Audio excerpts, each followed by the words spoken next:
Hola a todos y bienvenidos a un nuevo episodio de The Digital Download.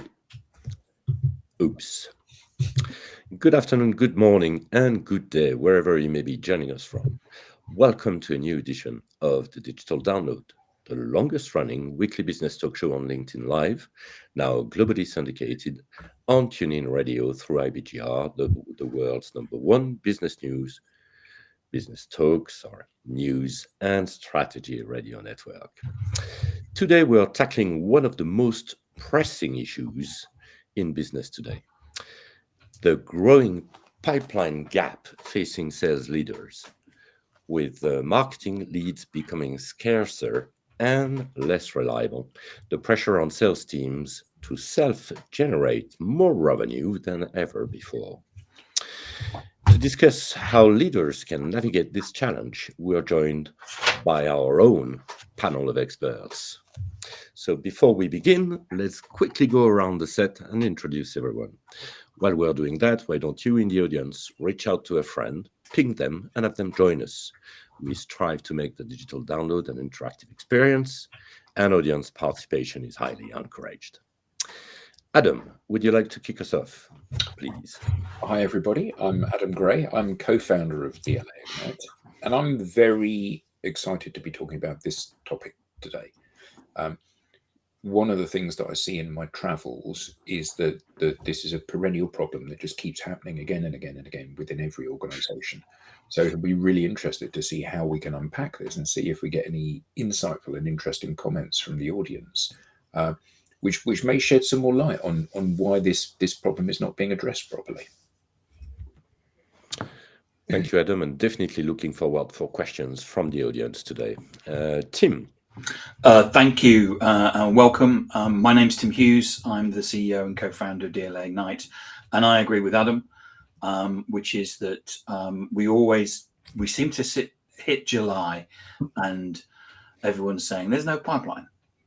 But there again, we've been through a couple of years where people have been saying that the pipeline's been low anyway. So, and with the number of layoffs that have been taking place in tech, I think there's a symptom there. So I'm really interested and excited to be talking about that today. And I think that we actually have some answers. Maybe we do. Let's see. And to check that, gentlemen, I've got a first foundational question. Sorry. My English is struggling today. Why is the traditional model of marketing generating leads for sales fundamentally broken? Go on, take that, Adam.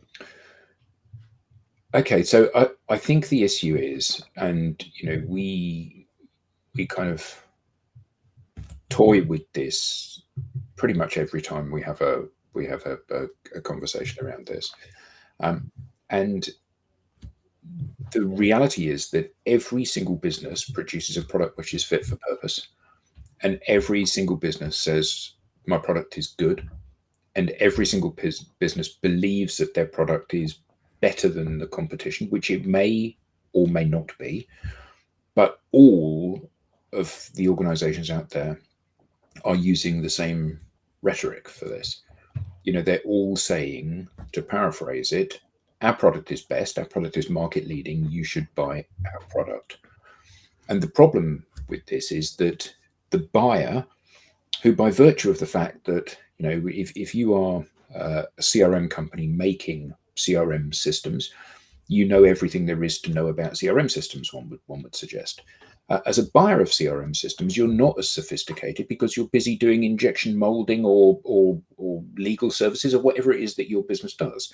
So you're not an expert in CRM systems. So you're not experienced enough or sophisticated enough to tell the difference between companies A, B, and C. So you look out there, all of these companies claim to be the best. All of these companies claim to integrate with everything else. All of these companies claim to give you incredible insights. And you go, well, it doesn't matter which one I buy then. And it means that from the seller's perspective, there is no strong reason for me to select product A rather than products B or C. And as a result of that, these organizations don't have any control over what their pipeline looks like.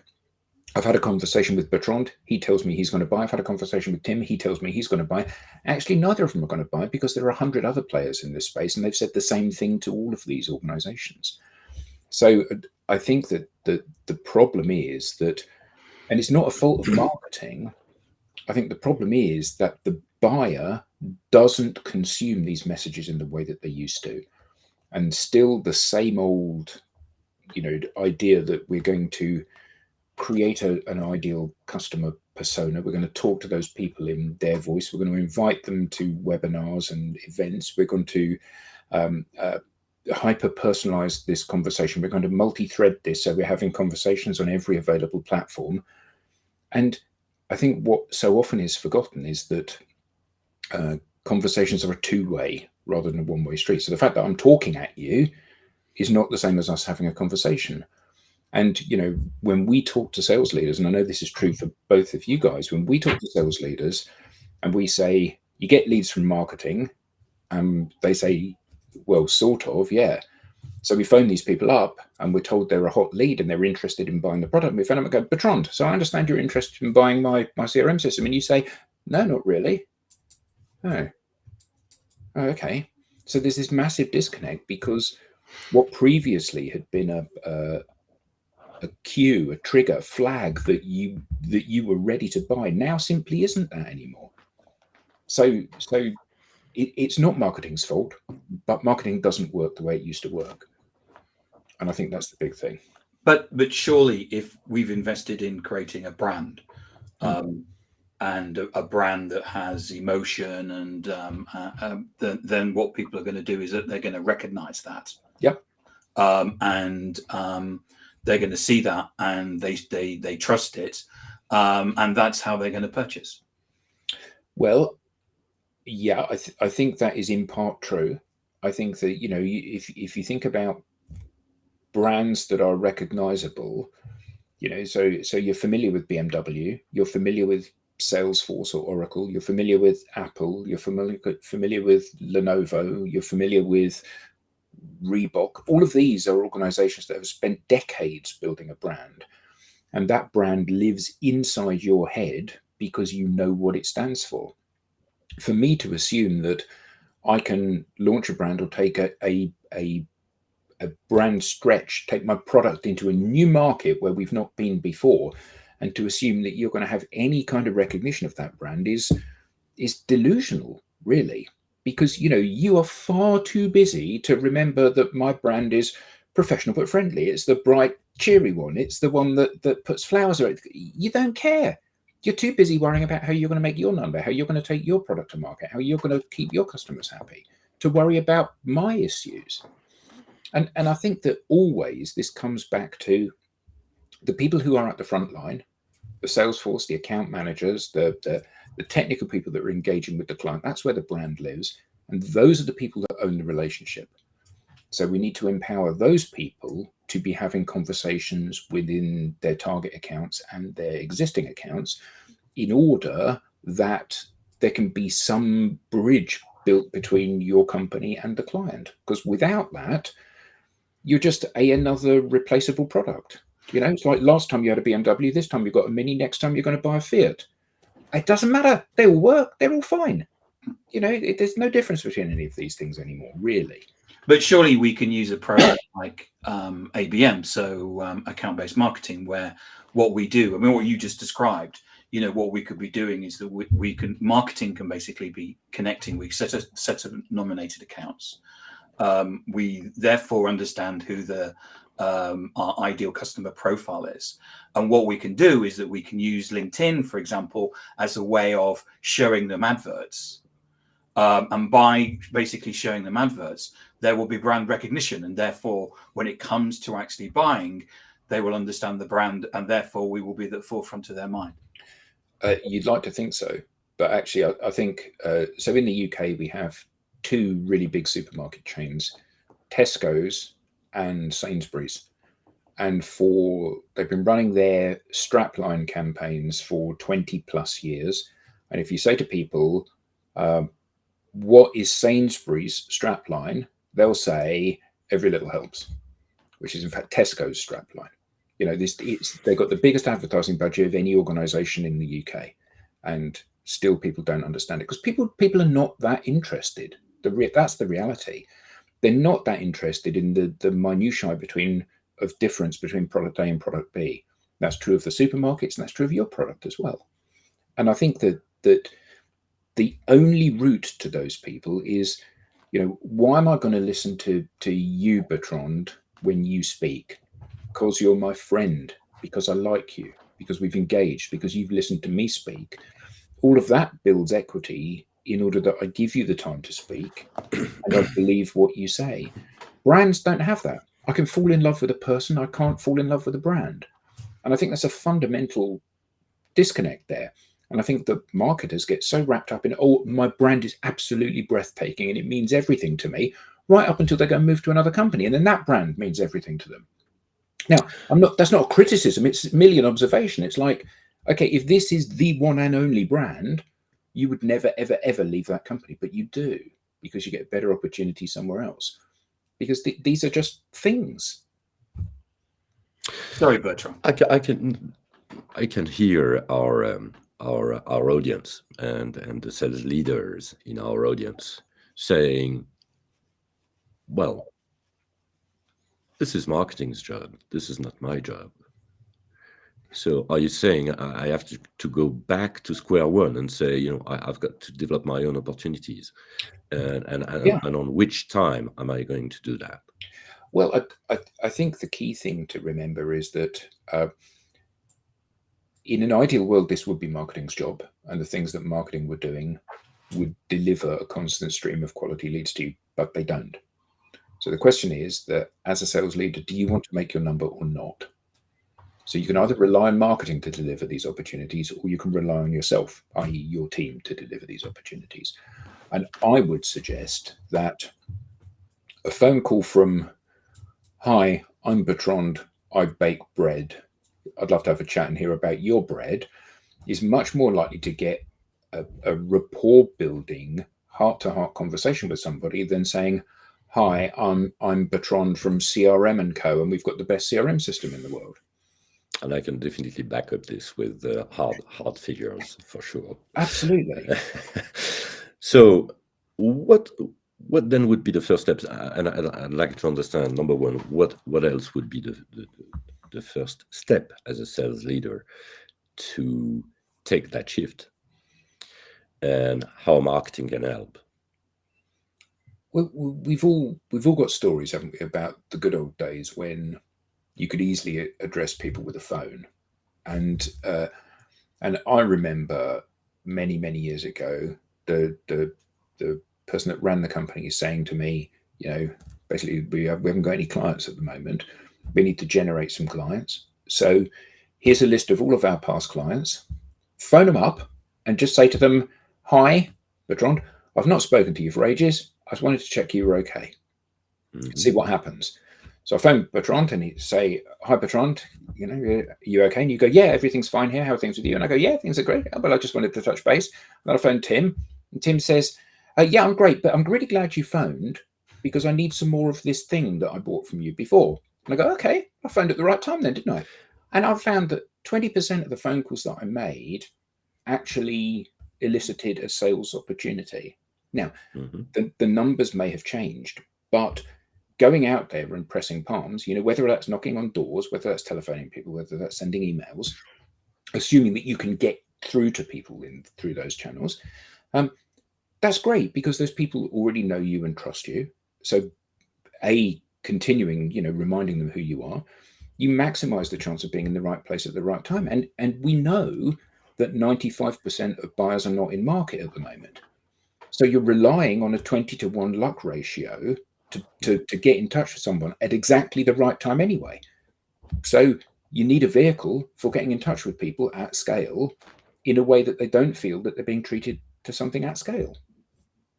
Yeah, it reminds me, Chris Mason at Namos, which is one of our clients, he's the CEO there, and he put out a post, and somebody from one of his clients saw it and said, hi, Chris, sent him a DM on LinkedIn and said, hey, Chris, saw your post. Can you get one of your sales team to give me a call, please? That turned into $500,000 deal. Yeah.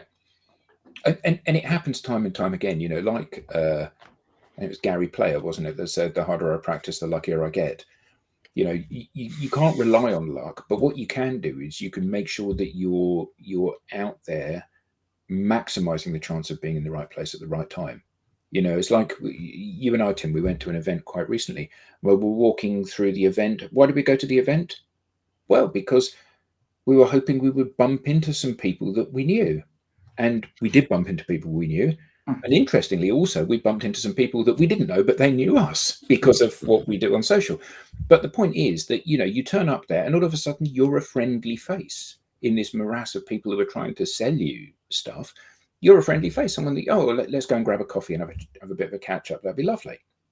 And I think that obviously what you want is you want to have an opportunity to keep smiling and waving at people across this crowded digital room in a way that they don't feel that you're pitching them.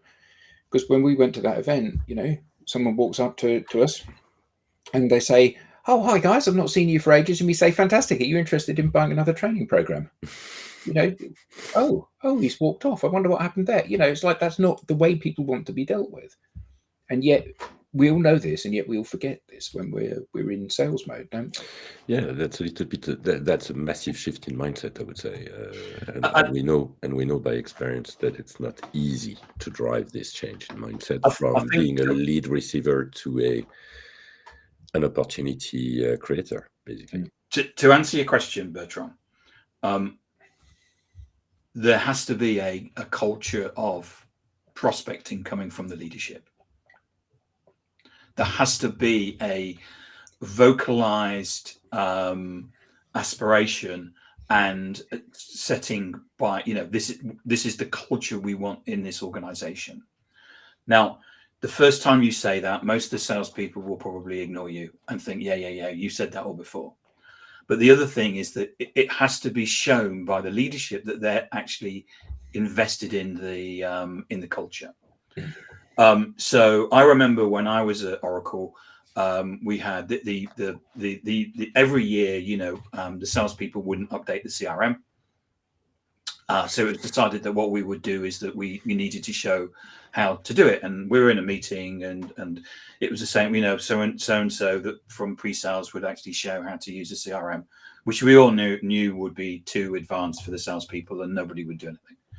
And someone and I actually said to Steve Newton, Mark Newton, the VP, I said, the only way that you're going to get the change is if you do the demo.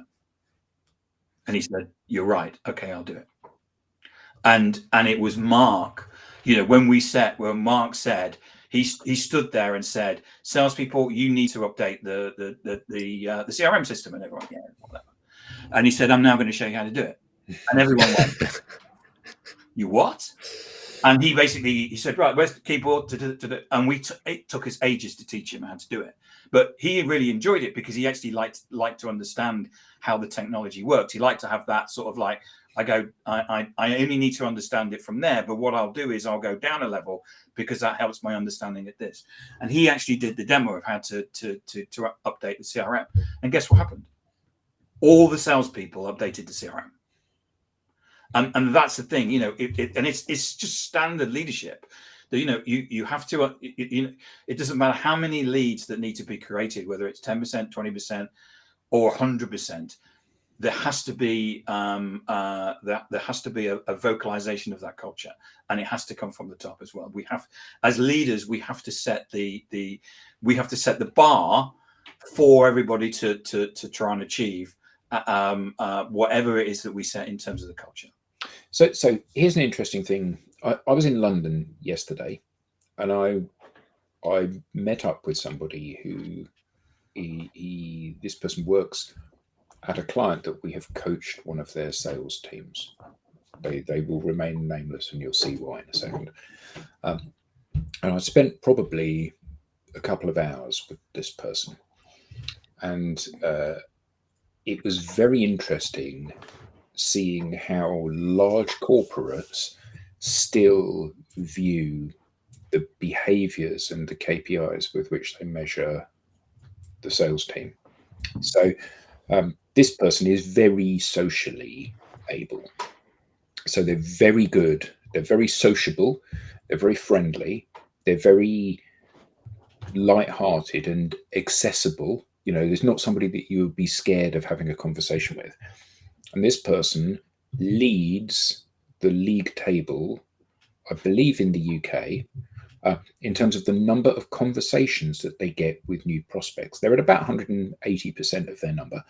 They're leading the table in terms of the number of conversations that they get. So I, rather naively and foolishly, said, that's brilliant, because I assume that excuses you from having to make cold calls and send cold emails, because you get more conversations than anyone else, and you're almost 200% of what it is that the expectation of you in terms of closed business. And they said, no, I'm constantly being reprimanded for not making cold calls. So you make 100 cold calls to people that don't pick up the receiver. You send 100 emails that don't get any response. And I get why you would drive people to do that in absence of success. But if the person's being successful, I said, why isn't everybody in the UK looking at you saying, how are you getting so many conversations with people, and what can I learn from it? And this person said, well, actually, loads of people have come up to me and they've said exactly that. And he said, and it's not any secret. He said, it's exactly what you guys have taught me. He said, it's not any secret. I show them exactly what I do. And the response I often get is, it's a lot of work, isn't it? And he said, well, how much work is it? Because it works compared to all of this stuff you're doing, which is a load of work, which doesn't get any results. So what's the point? And he said, unfortunately, there is, and you said, Bertrand, that, well, that's marketing's job, isn't it? There's this very silo-driven mentality, particularly in very large organizations. A, it's political, and B, it's very silo-driven. So that's not my job. That's your job to do that bit. Even if you failing, in quotes, to do your job directly impacts on my employment within the business, still, it's your job to do that. And that entrenchment is very dangerous, isn't it? Not sure it's a failure, but let's say that as you said earlier, the buyer does not behave. Buyers have changed their behavior, so hence the failure of that approach. And I think sorry. And I thought it was interesting. The other week, I saw someone put out a post about the buyer's journey. And there was this thing, what you need to do is map the buyer's journey. And of course, they're saying that because they sell those services. And I basically responded, the buyer's journey is go to ChatGPT and ask a question and ask a prompt, isn't it? Yeah. What you've mapped is the seller's journey, not the buyer. Yeah. And it's like, I understand that they sell those services, but that just shows how much the world has transformed and changed in only we're just coming up to 3 years of 2.5 years of ChatGPT. And I mean, I see, quite a few people, some of the more advanced sales trainers and coaches who put out prompts and stuff, showing people how to actually craft things. They always do it from the sales perspective, but if you do it from a buyer's perspective, I think it would be quite shocking. But we can all go to ChatGPT and build up I'm trying to buy a payroll. Okay, give me a list of the top 5 players, what their prices are and what their USPs are. And that's the buying process. So going back to metrics, because I think, and I'm experiencing this as well with our customers, Adam, that there is a certain set of metrics that are that sales organizations report on, and also marketing organizations report on. So are we saying we need to change the metrics? Well, I think we definitely do, but I think that there's a huge level of pragmatism which is required here. So, you know, we have always said, if we talk to a client and they say, I've got loads of leads and I have loads of conversations with new prospects, then there's no point in us having a further conversation with those people at that stage, because they haven't got a problem. The bit that we solve, they have already sorted somehow. Great. But oftentimes, you know, the marketing and early stage sales process is pouring effort into a bottomless pit, and they're not seeing anything coming back. And, you know, every time I talk to a sales leader or someone in the sales team, I say what I had exactly this conversation with a large tech client a couple of years ago, which was, can your sales team sell? And the answer is, yeah, they're really good. Okay, so why have you got no pipeline? And they couldn't answer that question. And I said, I bet it is because your salespeople can sell, but they haven't got anyone to sell to because nobody wants to talk to them. And they were like, yeah, that's exactly what the problem is. Okay, so there is no point in addressing your sales team's ability to present, their ability to spin, their ability to qualify, or their ability to storytell. There's no point in teaching them any of that stuff. And the reason there isn't is because they haven't got anyone to do it to. So the first thing you need is you need to be having lots of conversations with people that you want to be doing business with. And then maybe you're brilliant at selling and it'll all close. Maybe you're not, and none of them will close, but at least you've put the first piece of the puzzle in place. And continuing to train somebody in negotiation skills, if they're not even issuing proposals, is a complete waste of everybody's time. They need to focus on the bit that is missing from this chain. And I think that that's the big issue. You know, we know ourselves. We had a guy that worked with us, and he was asking, well, when he came to join us, he was asking, should I be in sales? I really hate this. I'm not a very nice person because nobody wants to talk to me. And he went from having one call every 2 weeks with someone that wasn't really that interested to having 25 calls a week with people that did want to talk to him. And it's like, oh my God, I just love my job. I love my life. It's fantastic. Okay, that's the output. The output is queuing up people that want to have a conversation with you, and you see where the conversation goes. But he's not my buyer, the person in that company. No, but I want to talk to you, Bertrand. You're the buyer. I want to talk to you, but you don't want to talk to me. But that's the end of the deal then. If you're not going to answer my calls, that's the end of the deal. However, if I can say, well, you don't want to talk to me, that's because you don't know me, clearly. You don't want to talk to me. So I'll forge a relationship with Tim, and then Tim will say, I think you need to speak to this guy. He's really smart. Okay, so you can walk around all of these roadblocks. So you need to be talking to as many people in the target account as you can, because you're looking for someone who likes you and is prepared to be your champion internally, aren't you? But this idea that and you said yourself, Tim, you know, that a long time ago when you were analysing a sales team's performance, and you said, how many people are you connected to in that target account? And they said 3. And you said, well, the deal isn't going to close then. And sure enough, what happened? It didn't close. It didn't close. It was Domino's pizzas, and they weren't connected to anybody in the account. Yeah.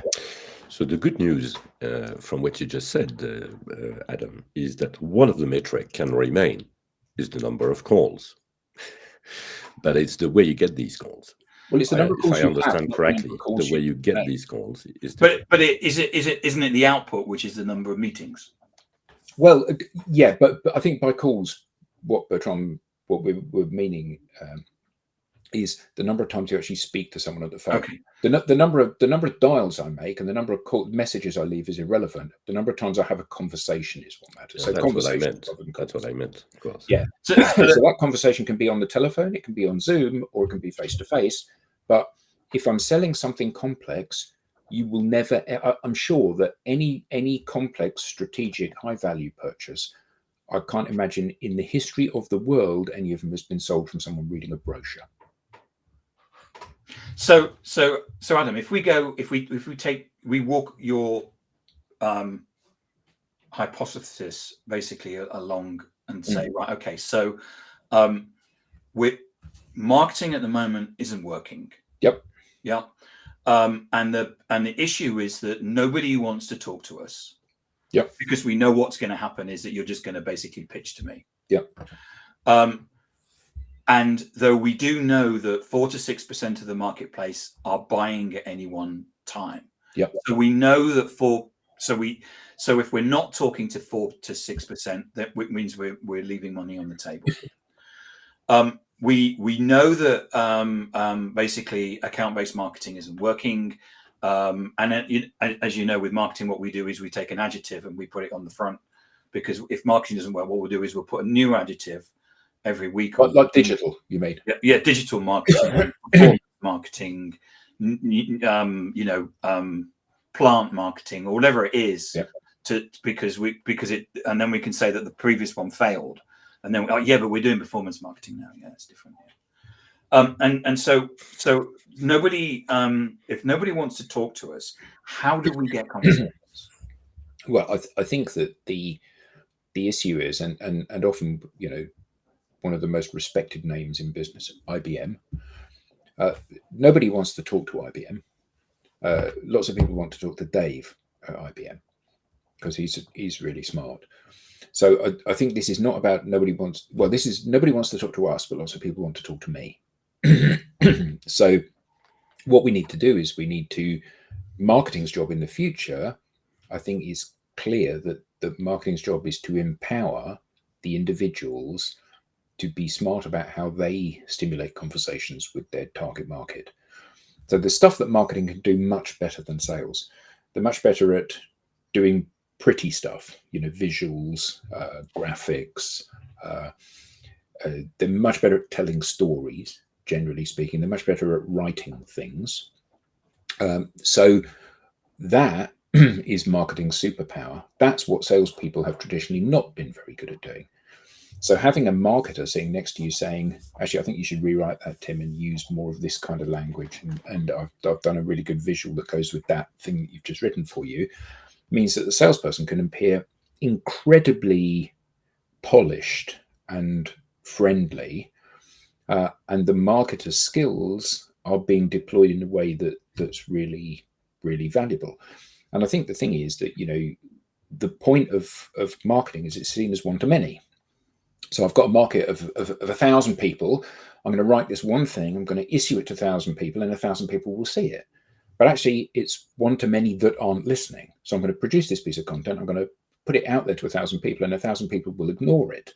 And that's generally what happens. And any marketer that says, oh, well, we get a 40% response rate on our emails. No, you don't. You get a 40% open rate, and that's because the preview pane in the email tool opens it automatically, and it gives you the opportunity to scroll down and then click on the bit that says unsubscribe. So, and we know that probably 7 years ago, we began working with a cybersecurity company, and their head of marketing was really honest with us, and they said, we've got this really engaged audience, and there's like 1,000 people in the audience, and we send an email out and we get like 50 responses, and we send an email out, we get 20 responses, and we send an email out, we get 5 responses, and we send an email out, and it's flatlined. It is not working anymore. What are we going to do?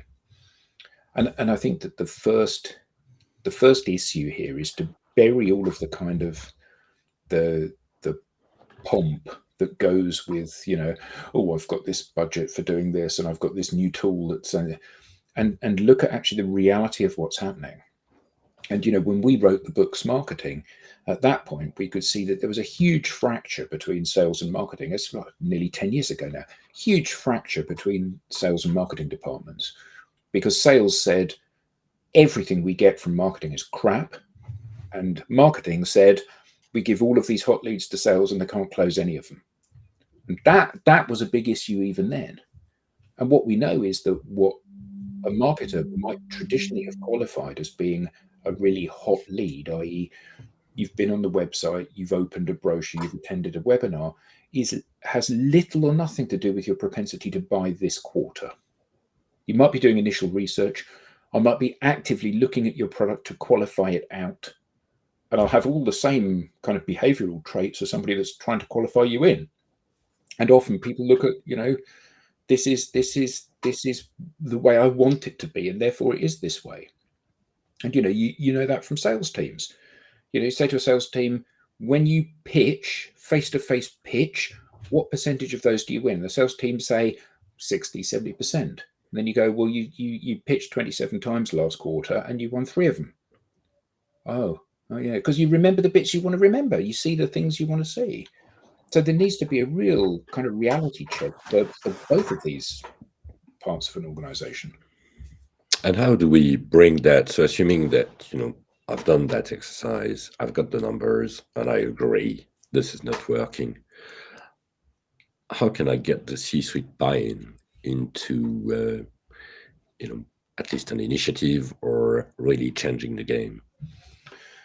Well, I think that so Tim and I had a conversation about this the other day, and I said, so large organizations that we know are incapable of doing this, how come they're continuing to grow?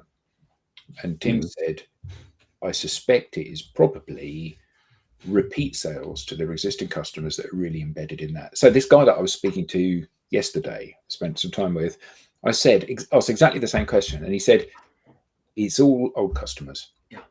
That's it. He said, we've got a product, we take it into this market, at which point they're a new customer. Somebody has to sell that.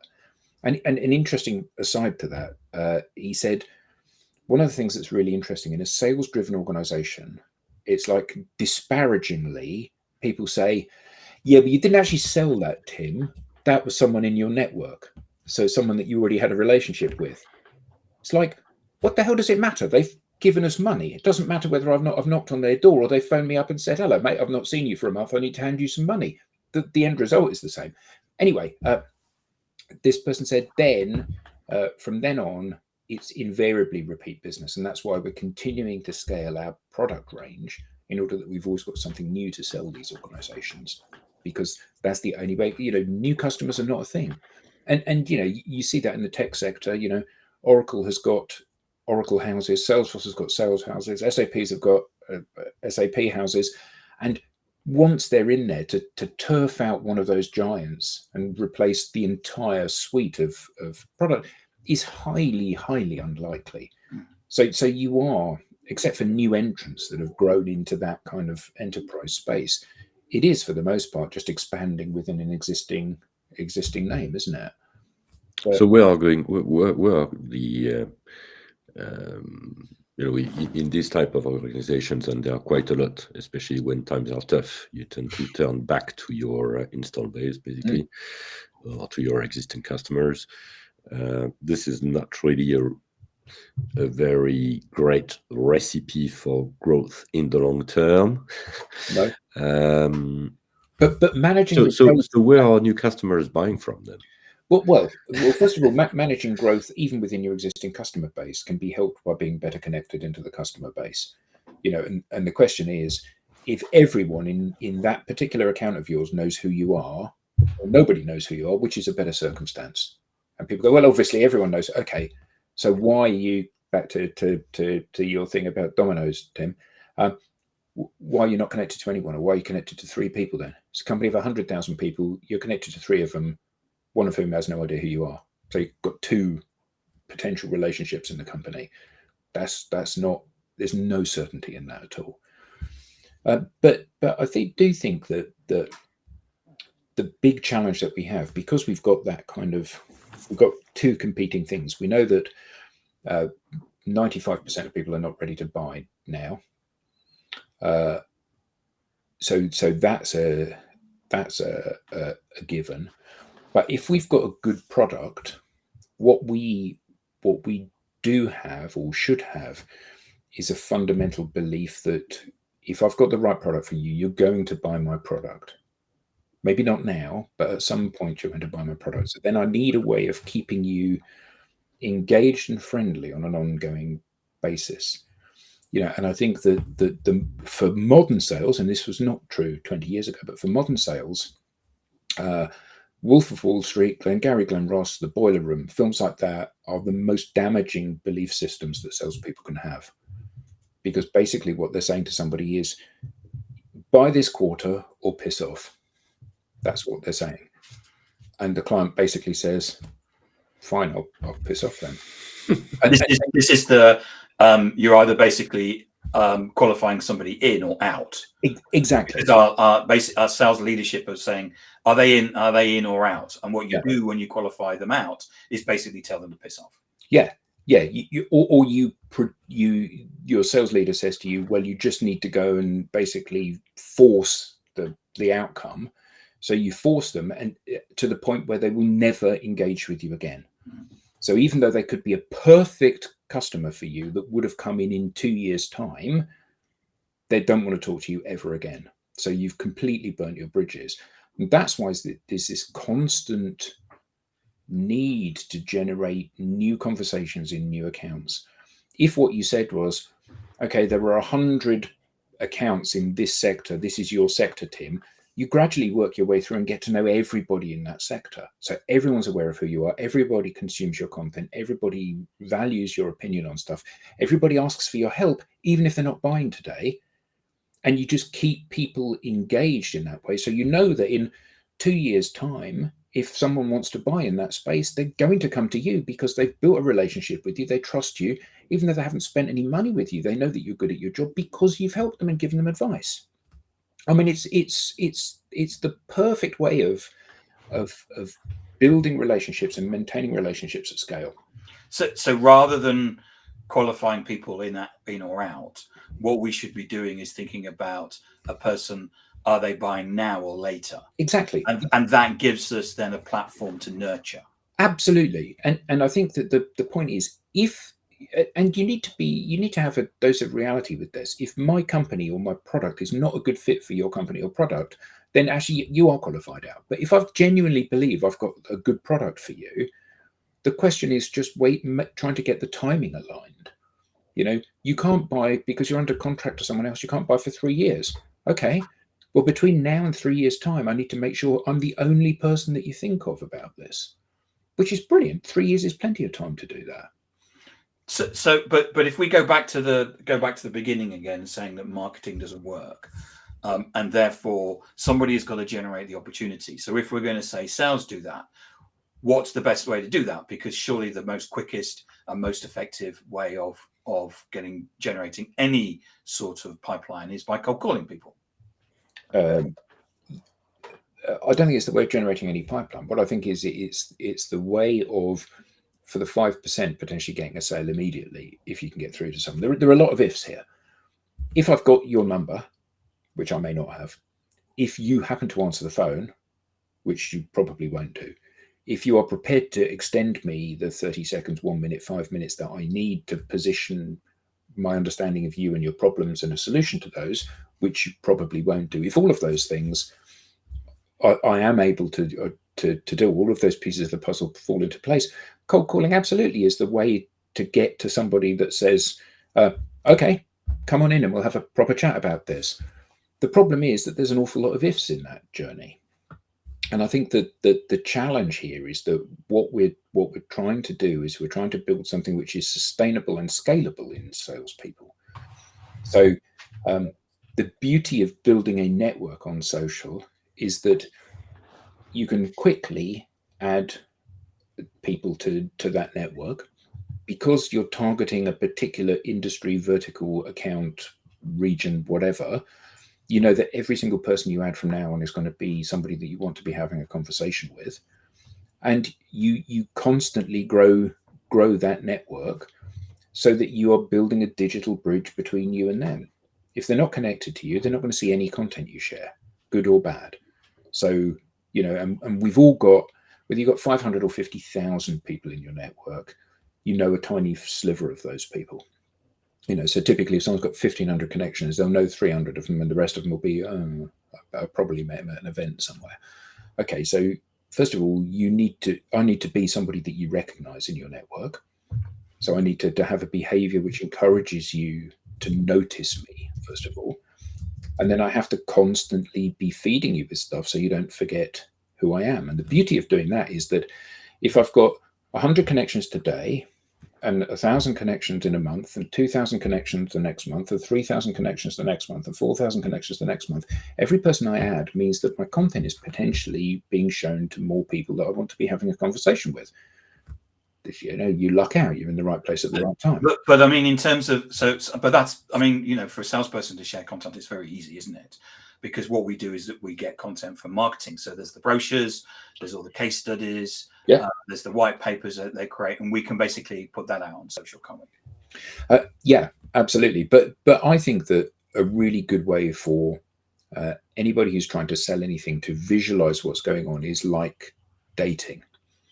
If you walk into a room full of perfect partners for you and you say, "Hi girls, it's okay, I'm here now. This is what I have to offer. This is where I work. This is the food I like to eat. This is where I go on holiday. This is the car I drive. This is my house. This is my bank account." You're giving them all of the information that you might give them. But if you talk to a room full of people in that way, you're unlikely to get any response because they don't see it as being an intimate one-to-one conversation. Exactly the same in sales. If I think you're saying exactly the same thing to 500 other people, it's of little or no interest to me. So we need to be presenting our ideas in a way which is very different. You can't present a sales idea to 500 people at a time. What you can do is present your help to people. So for everybody out there that I'm connected to, here is something that I learned this week, and I think everybody should know this. Okay, that's brilliant, because either I'm going to share something that you yourself know to be true, in which case you'll think, "Oh, that's good, he knows that as well, he must be quite a smart guy," or you're not going to know it, in which case I'm going to share it and you're going to go, "Wow, he's a smart guy, I didn't know that." Either way, it's a win. And if we constantly did that, I mean, some of the most engaged people on social networks, people that have huge followings and are incredibly well known and respected by those people, are people that share interesting content, not people that share sales content. And whether that interesting content is, here's something funny that I saw, here's something that I learned, here's a lovely quote that I read the other day. Because the first thing you need to do is you need to demonstrate to people that you're not somebody that they should be scared of. But you say that, but our brochures and our white paper and our case studies is brilliant and exciting. Yeah, I mean, or is that just because we're excited about it, so therefore you're going to be excited about it? I was saying this to a client actually on a call just last week, and this client, they volunteer at an animal sanctuary. And they work at a tech company, and in their spare time, they're on the board of this animal sanctuary. And I said to them, one of the things you need to understand when you're starting to put yourself out into the public domain is you need to think about what truly is important to you. So you say, and this person didn't say, "I'm passionate about business analytics." But so typically people say, "I'm passionate about insert whatever the company does there. Transformation." Yeah, I'm passionate about digital. And I said, "So if you won," this person's in America, I said, "if you won the US lottery tomorrow, would you come into work on Monday?" And they said, no. I said, "If you won the US lottery tomorrow, would you go into your animal sanctuary on Monday?" And they said, "Yes." So, okay. So there's the difference between being passionate about something and actually not being passionate about something. And it's this belief that, this is really important because it pays my mortgage.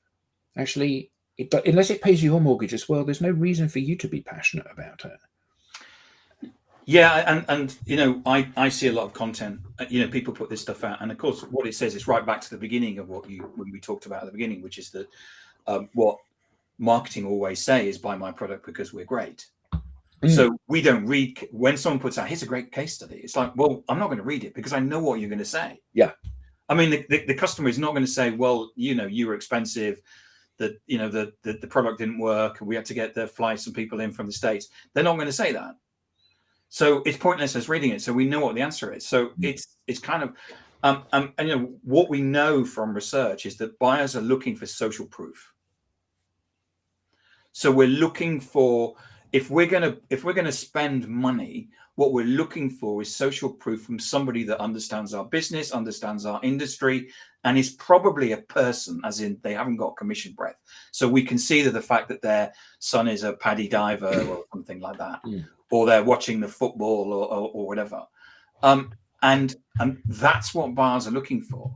And so it goes back to what you said about how can we get marketing to support the sales team to be showing those things. While I've got the floor, I'm going to say something else. Please. Sales kickoffs. So when you say to somebody, who's the most important person in the world? The customer. Okay. So why? So sales kickoffs. Sure, you can share stuff of that because it shows a bit about your culture. But remember, that's internal. Your customers are not interested in it. It's actually quite good for you to recruit people. But if you see it as a revenue generating activity, it's not, because again, it's internal, not external faced to what your customers want, which is. But I did a post about our sales kickoff, and I got 175 likes on it. Yeah. They were all from you had 175 people who report to you.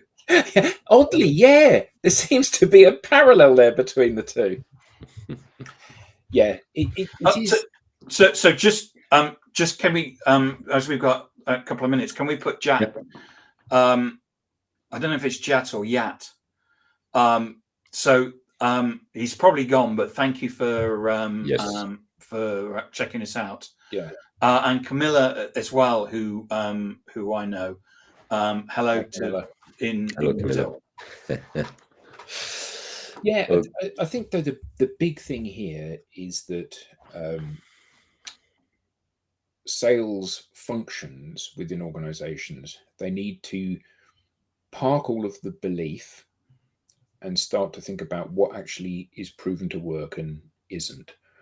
And that unfortunately in sales, it's a very male dominated place. It's not to say there aren't some brilliant female salespeople, but it's a very male dominated place, and there's a lot of machismo there, isn't there? There's a lot of kind of like that, well, you already knew them, Tim, so it's not really selling. And the point is that the only metric that matters is how much stuff have you sold. How much pipeline you've generated is irrelevant. How many calls you've had in the long run is irrelevant, unless these are early indicators or leading indicators.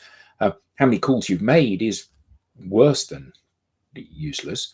But the only thing that matters is how much stuff have you sold. And if you're constantly having people phone you up and you're constantly recording stuff into your pipeline and you're constantly closing stuff, the whole business should be looking at you saying, what's this person doing that we're not, and what can we learn from that? Not, well, it's because he's cheating, he's not making enough cold calls. Well, it doesn't matter. Cold calls are the beginning, not the end of the process. That's a great starting point indeed. Thank you, gentlemen. It's been great. So thank you, Bertrand. Thank you. Yes. Where can we learn more? Well, I think the best thing is you follow each of us on LinkedIn, because I'm on LinkedIn, Adam's on LinkedIn, and Bertrand's on LinkedIn. You should be able to find us. If you can't, you're probably not looking hard enough. And please follow us, and you'll find more of this, and more of the same. Okay, excellent. I can't step this one. We now have a newsletter. I hope you know that, guys. You're going to go over, put it over. Yes, exactly. And here we go. Don't miss an episode. Get the show highlights and the behind the scenes, the beyond the show insights, and reminders of upcoming episodes. You may scan the QR code on our screen or visit us at digitaldownloads/newsletter. Thank you very much, guys, and see you next week. Bye-bye, everyone. Bye-bye. Everybody. Bye-bye. Thank you.